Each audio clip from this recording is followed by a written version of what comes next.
चिलचिलाती धूप में एक थका हुआ किसान धरती से जूझ रहा है। उसका चेहरा थकान से भरा हुआ है।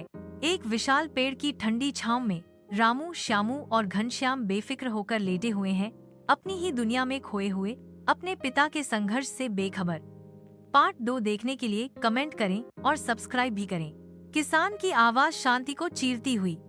रामू, श्यामू, घनश्याम, आओ अपने पिता की काम में मदद करो। सूरज ऊंचा है और दिन बर्बाद हो रहा है। किसान थकावट और निराशा से कंधे झुकाए घर लौटता है।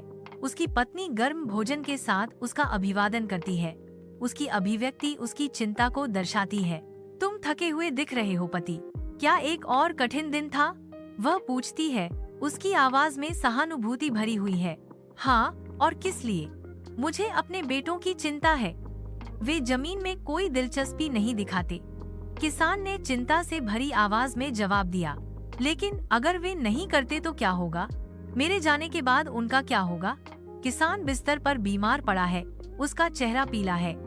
रामू, श्यामू और घनश्याम कमरे में प्रवेश करते हैं।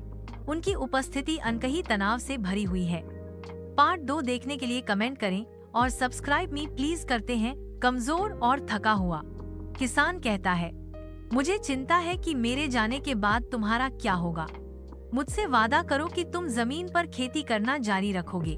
रामू, श्यामू और घनश्याम गांव के खेत में पहुंचते हैं। उनके कंधों पर जिम्मेदारी का भारी बोझ है। वे भूमि पर काम करने की कोशिश करते हैं, लेकिन उनके प्रयास निष्फल साबित होते हैं और निराशा हावी होने लगती है। जैसे ही वे वापस मुड़ने पर विचार करते हैं, उनके पिता के शब्द उनके दिमाग में गूंजते हैं, उन्हें आगे बढ़ने के लिए प्रेरित करते हैं। रामू, श्यामू और घनश्याम एकजुट होते हैं। उनके प्रयास सूर्य की वॉचफुल निगाह में खेत जोतने के साथ मिलते हैं। अत्यंत सावधानी से वे बीज बोते हैं, भविष्य की प्रचुरता के वादे का पोषण करते हैं। महीने बीत जाते हैं और फसलें आसमान की ओर बढ़ती हैं, जो परिदृश्य को हरे रंग के जीवंत रंगों में रंगती हैं। खुशी से अभिभूत होकर रामू, श्यामू और घनश्याम गर्व से भरपूर फसल अपने पिता को भेंट करते हैं। उनके पिता उनकी उपलब्धि को देखते हैं। उनका हृदय गर्व की लहर से उमड़ पड़ता है।